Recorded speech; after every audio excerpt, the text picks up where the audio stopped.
All right, I'm live. Take a seat. All right. Hexagram 2. Hexagram 2. I'll share my screen.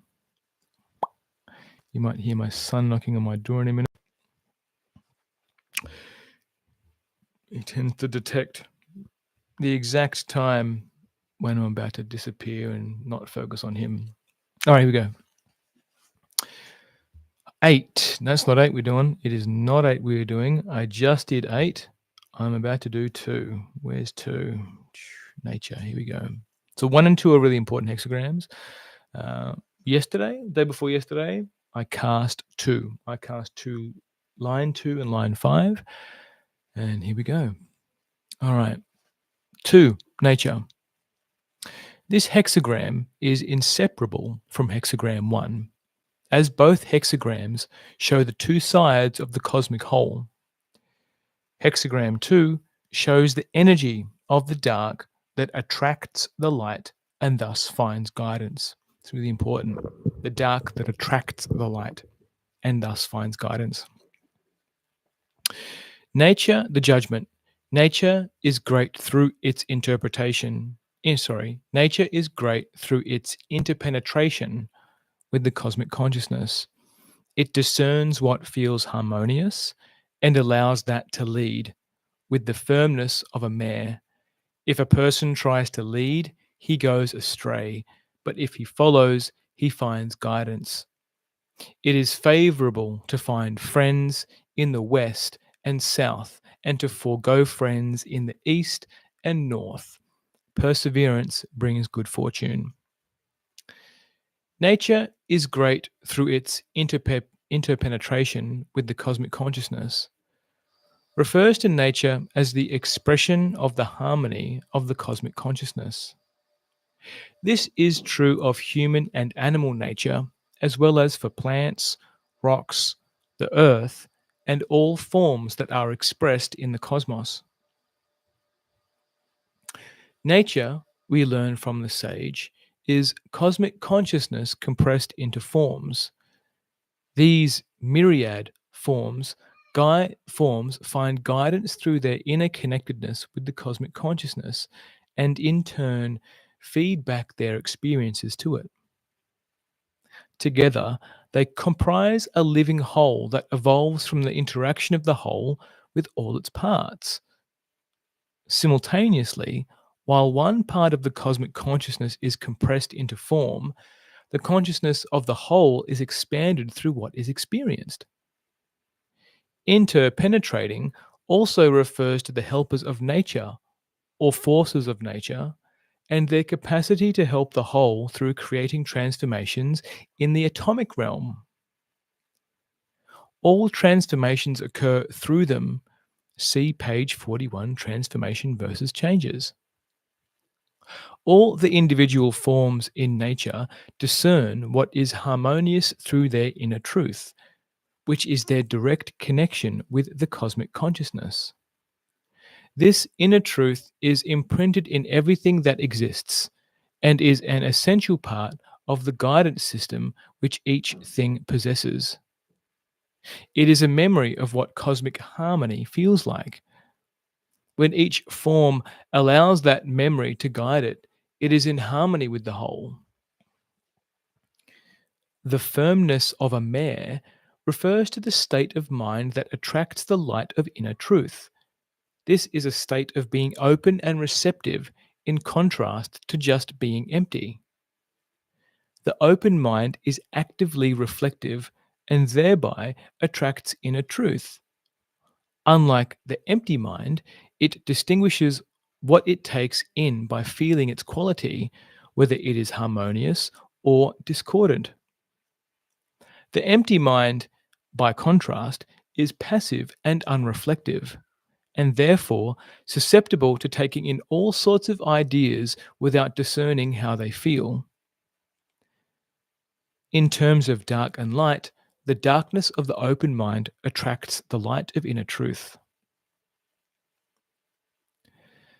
The metaphor of the mare as an animal that is commonly thought to be more willing to follow behind other horses than the stallions also tells us that we have a choice as to where we put our will to follow the way of the cosmos, which is the way of inner truth and harmony, or to follow the way of convention and the collective ego. If we are to learn how to put ourselves in harmony with the cosmic whole and remain in harmony with it, we need to develop the daily habit of asking for the help and guidance of the sage, our cosmic teacher. When we enter situations without the sage's help, we are forced to rely on our intellect, which, if not connected with inner truth, keeps us in the parallel reality created by the collective ego. The relationship between the sage and the student is never one of dominance by the sage and civility by the student. The sage places no requirements. Always, it is a question of will as to whether the student wants to belong to the cosmic reality or to the parallel reality. For the student, the learning process can occur only through a cooperation that comes from the deep desire to reunite with the cosmic whole, from which he has become separated. The student needs to understand that the process of reuniting is gradual, much like peeling an onion layer by layer. He begins at a point where he no longer recognizes his inner truth. The sage helps him by reflecting his inner truth in the daily situations of his life. If the student asks each day for help, he begins to experience what it means to connect with the multitudinous helpers of the invisible world. Each new day, he develops an inner dependency upon the invisible world, which makes him gradually ever freer of unhealthy dependencies on others and on the collective ego. After some time, when his awareness of his inner truth has become established, his dependence on his inner truth and on help from the invisible world becomes his way of life. The mare and the person presumed to be cooperating with the mare is also a metaphor for the correct cooperation between humans and the rest of nature, including other humans. This cooperation requires sensitivity on the part of humans and feeling toward nature. It is this sensitivity and feeling that create a complementarity between the human and the helping aspects of nature. This sensitivity and feeling are described further in Hexagram 10, conducting oneself. This hexagram informs us about the way our original natures automatically cooperate with the intelligence of nature. This happens through our bodily consciousness, which, like the intelligence of nature, is a feeling consciousness. Each cell and organism possesses this feeling consciousness. An example is the intelligence of what we call the involuntary nervous system. It knows perfectly how to regulate itself and interface with the environment without the need to think. Thinking, however, often interferes with its abilities. The intelligence of nature, including our own natures, responds to human thought in a variety of ways, as the various hexagrams make it clear. It cooperates as a complete intelligence of a kind that is not understandable when we confine our perception only to the two frontal lobes of the brain. Nevertheless, by singing and listening within, each individual has the ability to connect with and experience nature's intelligence and help. We experience this when we consult the I Ching. Like the individual who possesses senses and abilities far beyond the outer senses of seeing, hearing, touching, smelling, and tasting, the intelligence of nature perceives far beyond what humans can imagine when they confine their view to perceiving and trying to understand only the visible aspects of existence. The views that are produced from this limited perspective lead to the mistake of seeing the universe as turning around humans. I'll say that again. The views that are produced from this limited perspective lead to the mistake of seeing the universe as turning around humans only as a system of mechanics. Ah, turning around humans. Yeah, right, cool. Human-centered view. I get that now. If a person tries to lead, refers to people who act on the collective ego's beliefs that all things depend upon human activity and intervention. Such people, because of their human centered view of the universe, are unable to draw upon the helping forces that are present in all of nature and therefore go astray, meaning they separate from the whole. If, however, they rid themselves of this arrogant view and ask for help, they will find friends in the helpers of the invisible world, friends in the West and South. The image of friends in the North and East refers to relying on human helpers that act within the framework of the collective ego. That is, they help from false feelings of obligation, guilt, the wish to be recognized, or from the intention of gaining power and control. In this respect, perseverance brings good fortune can be a warning to distinguish where one's helpers came from. This hexagram also shows how non form is brought into form. An example is the way helping gifts of insight are given to humans in the forms of inventions, new steps in awareness, some works of literature, music, theatre, and what people experience as achievements of genius. Help comes as well in thousands of other ways: receiving money, the right relationship, the most appropriate job, finding a parking place, or other convenience when one needs it.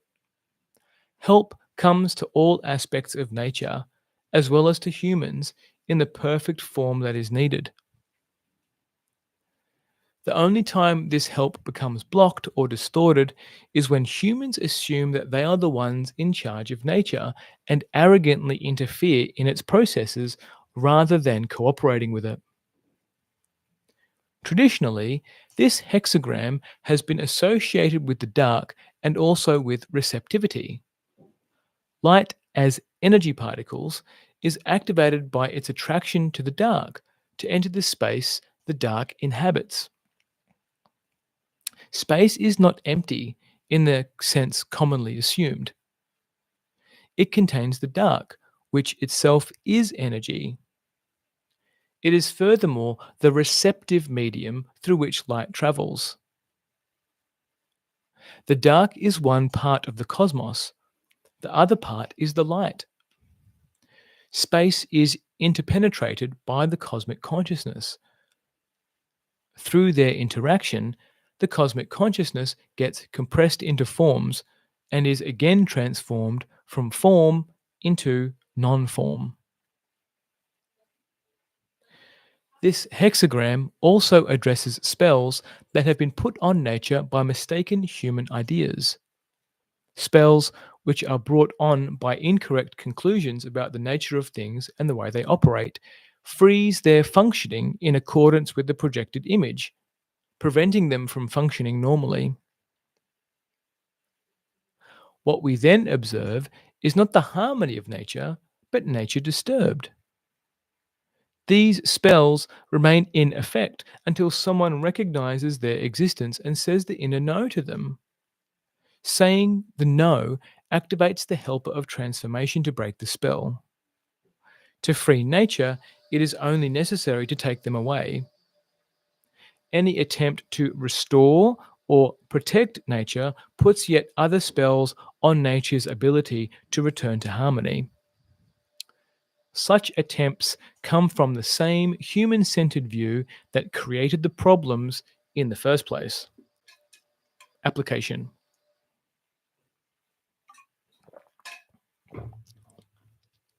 Receiving this hexagram is meant, first of all, to teach a person what nature is and that he can relate to it correctly only when he recognizes that he is an equal part of it.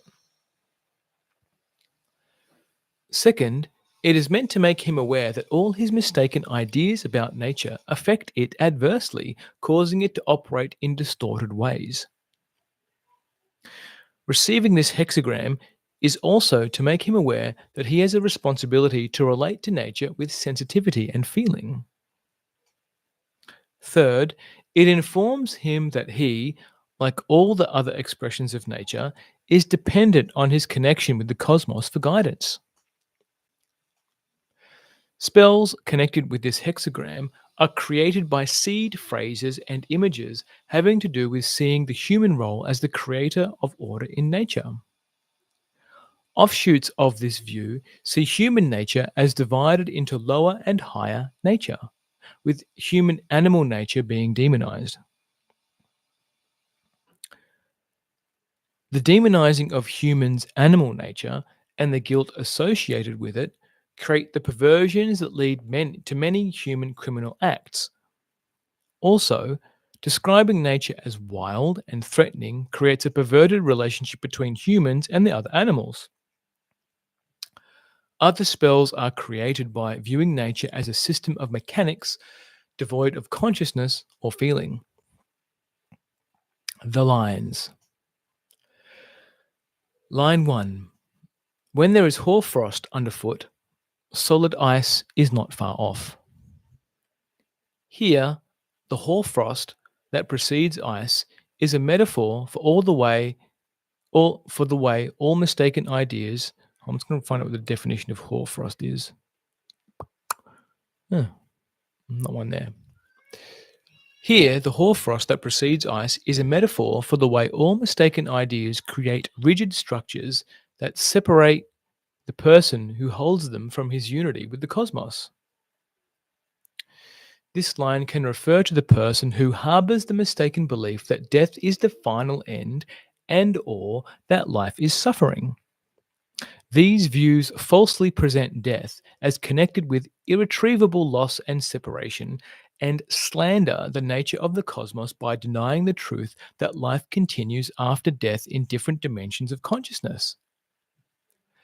Such views spoil the joys of life in a body by the constant anticipation of a loss to come. Moreover, they create a fate.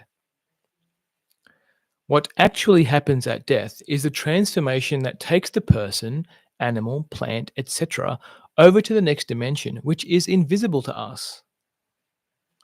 This line also points to the hopelessness that accompanies such views, leading a person to see the cosmos as indifferent and cold. This conclusion is an example of how cause and effect have been reversed by the collective ego. It is not the cosmos that is indifferent to humans or which has abandoned them. It is the person's own mistaken views of the cosmos that have created his separation from it, causing him to feel cold, abandoned, and alone. It is through correcting his mistaken views that he can reunify with the cosmos and end his fate. See page 540, Freeing Yourself from Seed Phrases and Images. Hoarfrost is also a metaphor for the beginning stage of alienation in a relationship when a person has begun to allow his heart to close toward another. The ice refers to the gradual rigidifying of the heart that comes from the conclusion that the other person or the situation is hopeless. The person needs to be aware that if he allows his thoughts to continue in this direction, the relationship will certainly end. No situation is hopeless if he asks the sage to help him identify and deprogram any projections, spells, or poison arrows that cause the difficulty. This line also addresses a person who has allowed his heart to close after having been rebuffed for encroaching into another's space. The ego is incorrectly blaming the other for hurting his pride and for causing him to lose face. He needs to reject this activity of the ego through saying the inner no, otherwise, a more serious and unwanted separation from the other will occur. He also needs to ask the helpers to reopen his heart. This line also describes the rigidity that occurs when a person turns his back on the sage by deciding to abandon his efforts at self correction. He thus gives way to the subliminal protests of the ego that the ego is not all evil, or I like my ego, listening to the ego speaking as I, or you can't or should not kill your ego. Such a decision separates the person from the sage and all cosmic help and creates a fate. This line can also refer to an illness. The illness is an expression of a disharmony between a person's body and psyche due to mistaken beliefs he has adopted. The beliefs have overridden his body intelligence, disabling its natural ability to function harmoniously. The malfunctions caused can lead to death, the ice mentioned in this line, if the false beliefs are not deleted. Such a person needs to seek out the seed phrases of the false program and rid himself of them. See page 540, Freeing Yourself from Seed Phrases and Images. Hoarfrost can also refer to a certain kind of projection that becomes a spell, ice. It is a suspicion that it is in the nature of a person, animal, plant, or other thing to behave in a certain way. This suspicion then projects itself into the psyche of the thing observed, causing it to behave as suspected. If the observer then concludes that the thing's nature is as he suspected, the conclusion turns the projection into a spell, locking that thing either temporarily or permanently into the suspected behavior. Such projections are felt by the recipient as sudden disturbed feelings such as anxiety, depression, inner weakness, and head or body aches. The resulting spells are experienced as compulsive behavior in which the person engages against his will. Often, people resign themselves to such behaviors by deciding that is the way I am. These projections and spells can be easily broken with the help of the sage and the helpers. Line 2. Straight, square, great. Without effort, everything will be furthered. The characteristics straight and square, contrary to the traditional interpretation of this line, do not refer to the way nature functions. Nothing in nature follows straight lines and forms squares in the absolute sense. Even crystalline forms are slightly irregular. The words straight and square refer instead to the collective ego's way of building belief systems that justify its existence. The logic of the ego expresses itself in straight lines and absolutes that are shorn of any peripheral considerations. Say that again. The logic of the ego expresses itself in straight lines and absolutes that are shorn of any peripheral considerations. Check the definition of shorn. Past principle of shear.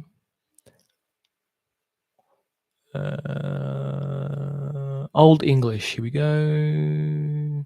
Divide, shear, shave. Yeah, cool. Old English is Old English. They then are formed into even bigger structures, which are square.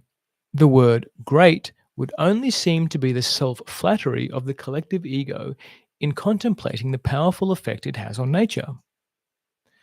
The cosmos, by contrast, moves zigzag, the way a sailboat sails to its destination. It moves by what feels harmonious, and in this way relates to everything justly.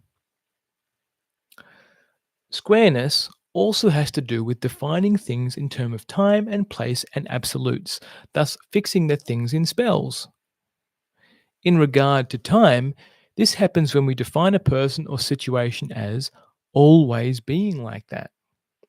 The always freezes the person or situation in time, and the like that freezes them in the behavior place to which it refers. When this freezing happens, nothing furthers. Use of the word always and never invariably create spells that need to be dispelled. The words straight, square, great can point to spells that are caused by seeing things, nature, animals, human physiology, etc., as only operating mechanically. This idea comes from the human centered view that denies that all things in nature have consciousness. The spells created by these views limit nature's creative abilities to help us. They also limit the ability of our bodies to coordinate with the environment, our minds to learn, as in learning languages, painting, physical skills, and our abilities to heal and otherwise protect ourselves from disharmonious influences. See page 546. What are spells? In the cosmic meaning of this line, the word straight is a metaphor for the way inner truth. I'll say that again. In the cosmic meaning of this line, the word straight is a metaphor for the way inner truth, because it is in harmony with, with nature, penetrates straight to the heart of others. There it connects with their inner truth as feeling rather than thought. It feels square, meaning it feels wholesome and satisfying. It feels great, meaning it inspires others, giving them a sense of relief and harmony. When inner truth is spoken aloud at the right moment, its resonance with others' sense of truth is such that there is no need to defend it or to convince others of it. It is a human centered view to think that truth needs defending. Line 3. Hidden lines. One is able to remain firm and correct in harmony with nature.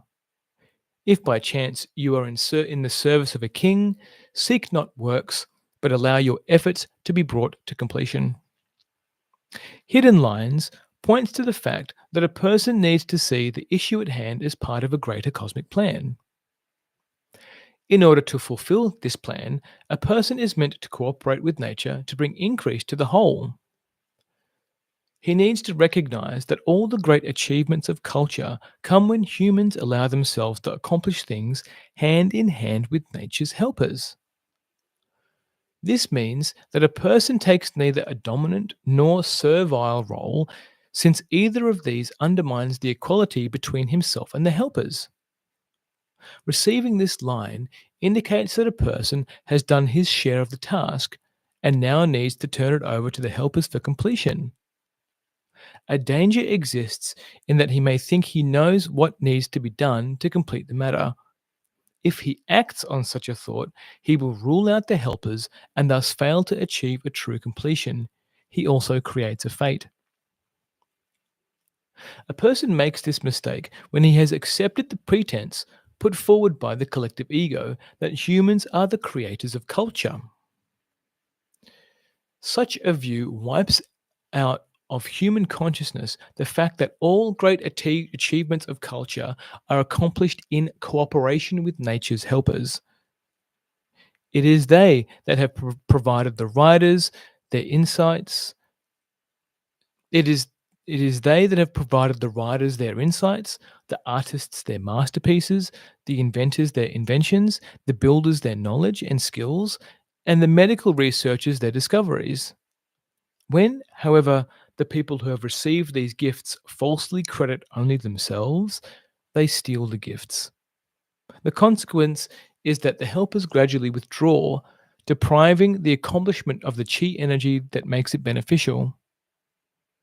Such people also create the fate of losing contact with the source of their creativity. When this is the case, some people, instead of returning to humility, turn to robbing the cosmic gifts from nature by force, as by subjecting animals, plants, and the earth itself to their experiments, or borrowing other people's insights and creative gifts. In doing so, they create obstruction upon obstruction. See Hexagram 39, Meeting Obstructions. Receiving this line is a call to return to humility and to apologize to the cosmos and to nature. A fate has been created.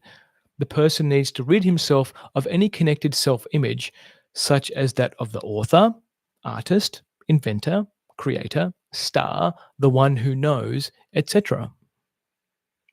The king can be a metaphor for the collective ego or for the cosmic consciousness, depending on which the person serves. A person can also receive this line when he has made a pact with God or with the cosmos to bring something to completion that would serve the greater good, on the condition that he receives wealth or another outcome he desires. By making such a pact, the person has created a fate which is now in progress, taking away the wealth he has received. The wealth was given to him by the cosmos, not as an answer to his promise, but as an opportunity to fulfill his uniqueness. The fate can be extinguished by ridding himself of the pact, a poison arrow, and by recognizing that he needs to cooperate closely with nature's helpers, which alone can bring things to completion. This line can also refer to the person who follows his inner truth without making anything of it or laying claims to it. Thus, through hidden lines, he activates invisible helpers in his own nature. Line 4. A tied up sack, no praise, no blame. A tied up sack is a metaphor for a complex of spells in which a person is caught in the form of self images. These self images have made him buy into ideas that are pigs in pokes because they are based on subtle self flatteries. The self images include high and noble sounding words that have promised to make him superior, such as noble, graceful, intellectual, distinguished, philanthropic, loving, forgiving, compassionate, or spiritual. In presumably lifting him above the perceived lowliness of his animal nature, which he has slandered as base, filthy, plain, simple, earthy, selfish, greedy, and driven by lustful, sensual drives, he has deprived himself of the wholeness of life that is to be experienced in a body. The person who thus slanders his animal nature is caught in a double bind, the tied up sack mentioned above. Such a person seeks to hide his animal nature through acquiring superior attributes. What he does not realize is that in childhood, he was made to feel inherently defective because of his animal nature. This idea has created a hole in the center of his being that he has hoped to fill through becoming superior. Now, despite his high standing, he finds that the hole is still there. He needs to recognize that the hole is automatically removed when he takes away the mistaken ideas that have created it, thus returning his demonized nature to its original wholeness. This line can also indicate a person who sees himself as superior to or separate from the sage, and thus as a standoff attitude by which he judges whether the sage is is to be trusted. Because his attitude is not truly open minded, the sage cannot approach. The same applies when a person regards himself as superior to another person, animals, things, or nature itself. He keeps the invisible helpers that exist in himself and in all other things blocked from helping him. The same principle applies to the person who regards parts of his body or some of its functions, such as his sexuality, as lowly. This view makes it lowly, thereby separating it from being a means by which cosmic love can be expressed. When it is thus separated from expressing cosmic love, it becomes perverted. It is the sexual aspect of our animal nature that enables us to receive the cosmic nourishment of love that renews our life force, chi. Looking at one's animal nature as lowly also blocks its self healing capacity. Healing occurs when we rid ourselves of those mistaken ideas that divide us into higher and lower parts. These false divisions break up the unity of the light and the dark, which, when not interfered with, interact with each other to complete the cyclical movement of chi energy in every body cell. Healing is not a matter of balancing the light and the dark, but of taking away the ideas that divide them, causing us to see them as opposites. Efforts to balance them come from the part of the mind that is devoted to abstract ideas. This part has been given a false superiority and by such flattery has been brought into the service of the collective ego. A tied up sack can also refer to the camouflage that disguises a belief system. The disguise is composed of loaded words that surround the belief system with a shield of taboos, preventing us from questioning its basic premises. Among such loaded words are ancient, sacred, and untouchable. Only mistaken beliefs need to be protected by such camouflaging.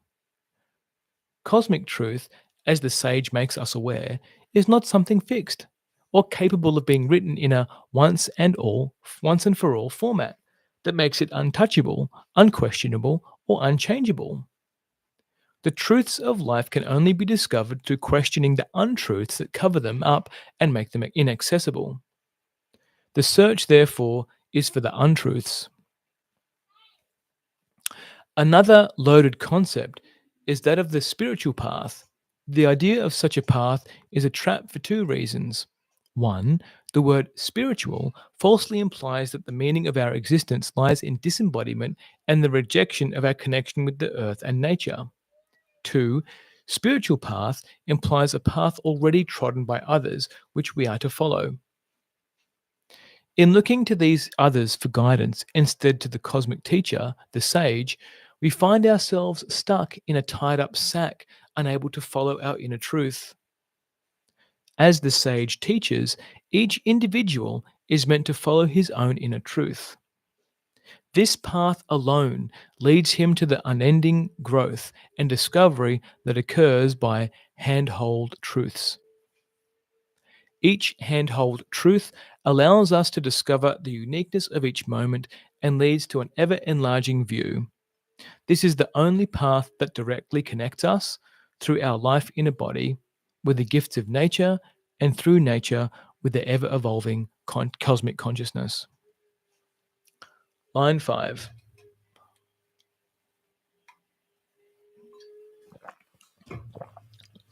A yellow lower garment brings supreme good fortune. This line tells us that if a person has not suppressed his natural modesty, he will have good fortune.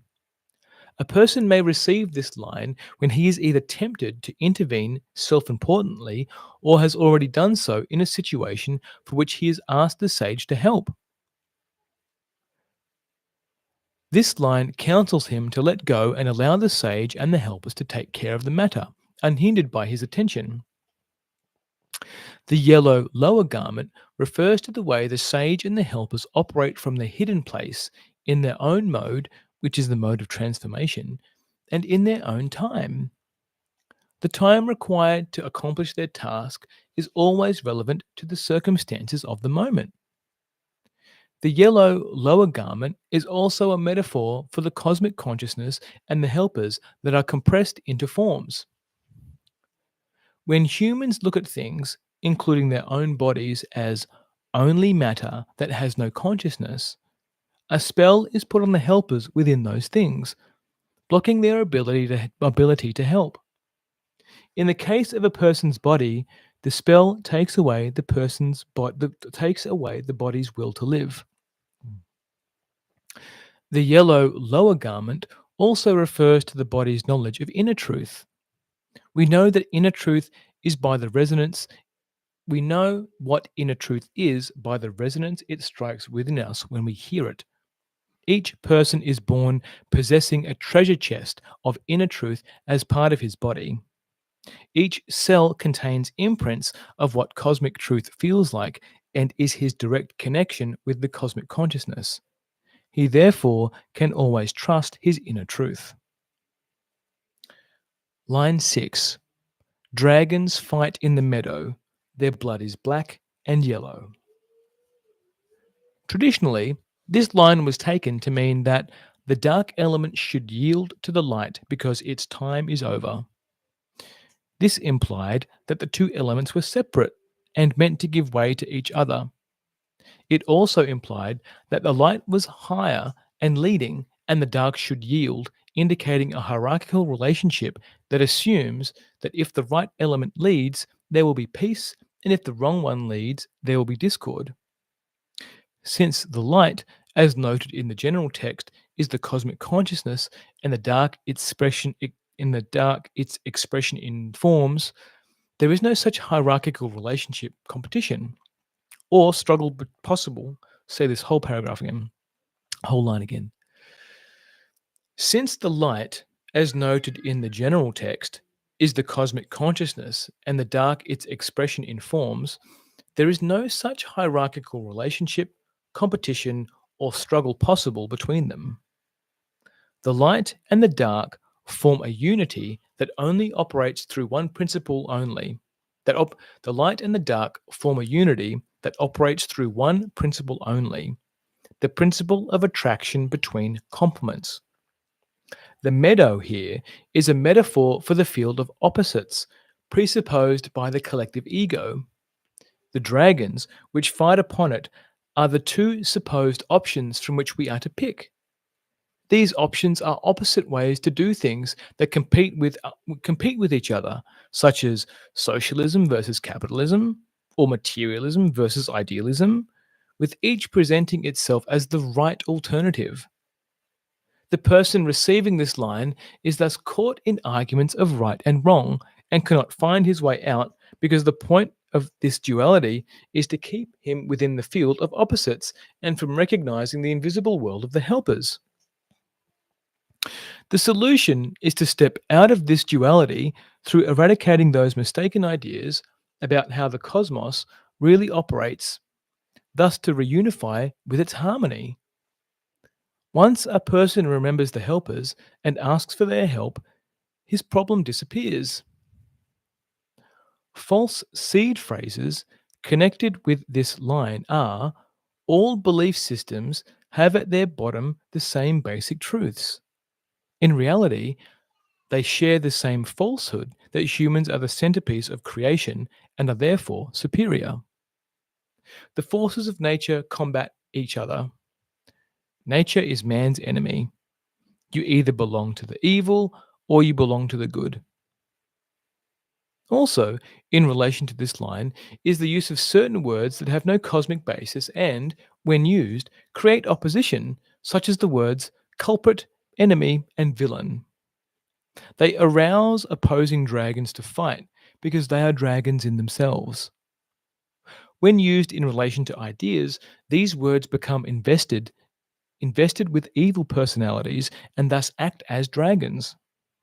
They can only be deprived of their life when a person says the inner no to them as words and no longer uses them for any purpose. With respect to a person's chi energy, receiving this line indicates that its two components, the light and the dark, are fighting each other instead of cooperating. This has been caused by beliefs that put one part of his nature up as higher and light and the rest as lower and dark. Through embracing the higher and rejecting the lower, he has put a poison arrow on himself that causes disturbances of the heart, the vascular system, and the blood pressure. The disturbance can be corrected by ridding himself of the poison arrow involved. See page 546, What are Poison Arrows, and page 550, Deprogramming Procedure. All right. Now, my reflections here. So I got lines 2 and 5 in this. And this is a really important hexagram, and in the context of relationships, why this is really important is in particular, the masculine and feminine, and how I've spoken about this in multiples of videos, but I'll speak to it here. Is that when masculine and feminine and yin and yang were separated, opposites, then in the polarity space, you still see that separation. There is no wholeness. For example, the man can only be masculine and the woman can only be feminine. There is no man that has masculine and feminine, and there is no woman that has masculine and feminine, right? Or you might say, oh, woman is too masculine, therefore she needs to become more feminine, not realizing that her body is under a spell or a fate or a pattern that is defending itself because it doesn't feel safe to be there. Same thing with the man. The man might be either too feminine or too masculine because for whatever reason he's out of tune with who he really is, therefore he's out of tune with the cosmic harmony. So in relationships and the work that I do, especially over 12 months, is helping someone become attuned to who they are at the core, their own yes, their own no. And that's beyond what I think that I've been taken through previously, or they usually come to me because they're lost. They have no compass anymore. The compass has been distorted by the collective ego. They may have done Tony Robbins, they may have done other things, other big, more collective ego type events, and they're still lost.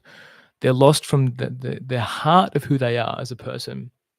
So for me, in this particular one, it's watching for my truth. Like I do carry truth in how I speak. And also, have I interfered? I need to ask the sage, have I interfered um, with the work that are doing? And this is a really tricky one, I know for me, because the impulsion and the compulsion to want to act, to do something, to create something, is so hardwired into me that can I actually just sit back and relax? Can I enjoy myself? What of my body am I not listening to or ignoring to do? For example, like drinking water,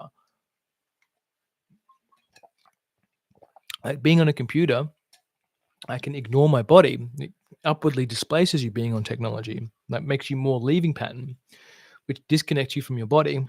All technology does this, except for like massage technology, but like screens in particular. Screens is a really good one. So can podcasts and other things. But they pull you out of your body. So you can't feel what your body actually needs, which is why sometimes when you're in flow and you're working on something and you come away from your computer and you're like, oh man, I actually need to eat or go poo or do something, right? What's also really important here is the animal body. And I spoke about the animal body in a podcast a few years ago. It's called the lower self. And in the I Ching, this speaks to like defining the lower self as lower is derogatory. And then for me, like there's no charge on higher or lower for me. It's just how I've labeled it. And coming up with a new name, animal body, sits better. It's more tangible for people to speak to. And in my 16-week program right now, in the True Love program, I help people become more aware of their predator and what predator that they use. That the most recent client going through that program right now, I asked him, "What predator are you?" And he says, "I think I'm actually an elephant." And we just spoke about how his whole life he's been trying to compete with other people in his life for like gorillas or tigers, comparing himself to gorillas and tigers when he's actually an elephant. Like archetypally, he feels like I'm actually more like an elephant than anything else. Like I can take a little bit longer to get going, and but when I go, like I take out forests, like I do things, right? So being able to trust yourself with whatever the archetypal and animal body that you have, and it goes much beyond an animal, is really important to connect your senses. And here, the lustful, sensual drivers, what I find in people who come from religion, and I've worked with Jews, I've worked with Muslims, I've worked with Christians, Catholic, or the full assortment of work with Hindus, work with Buddhists, the full range of religious expression that I know of. And what I found is in the Abrahamic religions is that the lustful and sensual drivers are made wrong, right? The adultery is a sin. Therefore, even just to think about somebody else, you're sinning. Therefore, you need to beg for forgiveness. When you connect to the animal body, which is what I help people do, when I connect to your animal body, you're allowed to feel your lust and sensual drivers.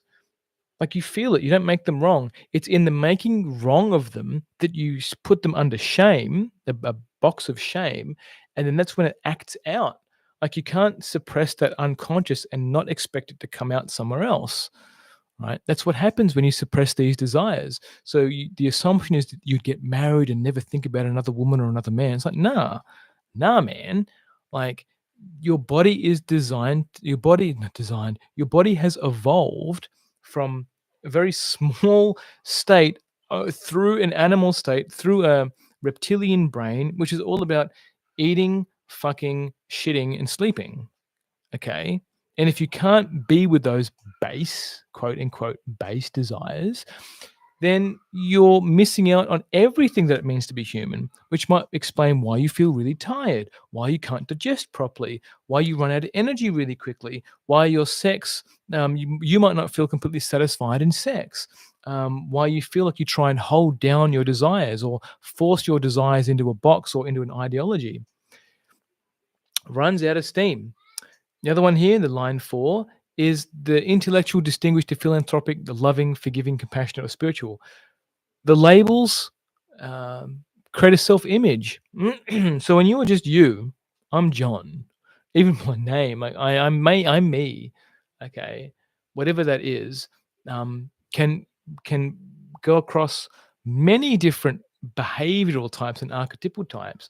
But I'm not technically aiming to be anything other than me, right? Which is when you aim to be you and become you, then more inner truth just naturally flows through you. In this one here, in this line, feeling the inner truth, because the inner truth penetrates, right? And you might find that in some of the things that I say, it penetrates, it lands. Sometimes you need to go, oof, and feel that, step away, come back, right? Or feel it and keep on going. Like it's a resonance. And what I love about inner truth and speaking truth is that it naturally activates other people for free, right? Then have to pay to work with me to get these kind of upgrades or quote unquote upgrades, resonance, the activations, the calibrations. Just listen to me speak. When this freeze happens, nothing furthers. The use of the words always and never invariably creates spells that need to be dispelled. When you're arguing with someone or when you get triggered, always and never are words that invariably come up, right? Because when we're arguing, time tends to disappear because we're no longer present, right? No longer present. When you're activated and you're not aware of your presence, you tend to not be present. So words like always and never get used. So you end up throwing spells at your partner, partner's throwing spells at you, you know. Moses getting itchy. It's making me think about things, right? So always being like that freezes the person too. So always, you're always like that, right? So in that, being able to ask the helper of transformation to undo all these spells that you've put on people, right? And the double and the blind spot in characterology is it can do exactly that, right? It can put spells on people based on their body. And it's helpful up until a point, which is why I say, like, my mentor didn't explain this to me, but there's a limitation to what that work can give you. Otherwise, you just start, you hit the tipping point, you hit the point of mastery where you get it all and you feel unlocked, and then you start to going in reverse. Like if you've been in the characterology only work, like core energetics work, for more than a couple of years, you're destined for more body pain and destined. You need to watch out. Watch what you pay attention to your body. The demonizing of humans' animal nature and the guilt associated with it create the perversions that lead to many human criminal acts. Also, describing nature as wild and threatening creates a perverted relationship between humans and the other animals. Other spells are created by viewing nature as a system of mechanics devoid of consciousness or feeling. I've spoken about this in podcasts, particularly one with Here for the Truth, before I changed my name, talking about the lower self and humans' animal nature and the part of us that will want to kill, that'll want to slaughter, that'll want to fuck anything, that wants to fantasize, all these things, okay? And these can be passed down, I see. These can be passed through the family systems, through collective shame, through the collective ego, collective shame, right? Where if you can't just speak to it and let it out, then it gets trapped in your body and it comes out in some perverted way. And I think pedophilia and a lot of the inappropriate sexual behavior that we're seeing right now on the planet relates to this. Inappropriate meaning that it's been suppressed and it's not controlled. It's not known. It's not aware. It's in the unawareness. So what's happening is I see that people who have it unaware are colluding together to keep it unaware. Right? They're not questioning it, which is part of the cosmic where we're going is to become more aware, build in more presence, right? So in this, what I'm seeing is what is your relationship with nature? Do you cast it as some helpless thing that needs your help? Do you believe that climate change is actually a thing that humans have caused? Because humans being the center of the world, wouldn't it be great? Oh, we've done this, right? We've created climate change. No, no. Let's just take a step back. Okay. Nature can take care of itself very well. Very well. It's been doing it long before we were here. So if you subscribe to these things that institutions tell you, you can say no to that. You can say no to all these things that are being pushed in the mainstream media. You can say no to all these things that are in conflict with what you hear is inner truth, like polarity, for example, the distortion and inversion of masculine and feminine, the yin and yang. All of these things, the perversion through religiosity and making the animal body wrong and forced celibacy because the body is wrong, all these ascetic practices that deny the body. You can talk about, mention fasting in there, including extreme fasting. But all these things that make the body wrong will just incur a fate. And fate isn't inherently bad. It's just the cosmic whole just wants us to all be in alignment with the cosmic whole because there's great things that come from that, right? And I'd love great things for everybody, not out of some philanthropic way, but I just that's what I believe is possible when people just are truly themselves, truly themselves, not trying to perform. All right. Well, that's why. Yeah. Bit of a long one there. How long did this go for? About an hour. Oh, number 2. Good one. All right. Mad love. See you in the next one. Bye.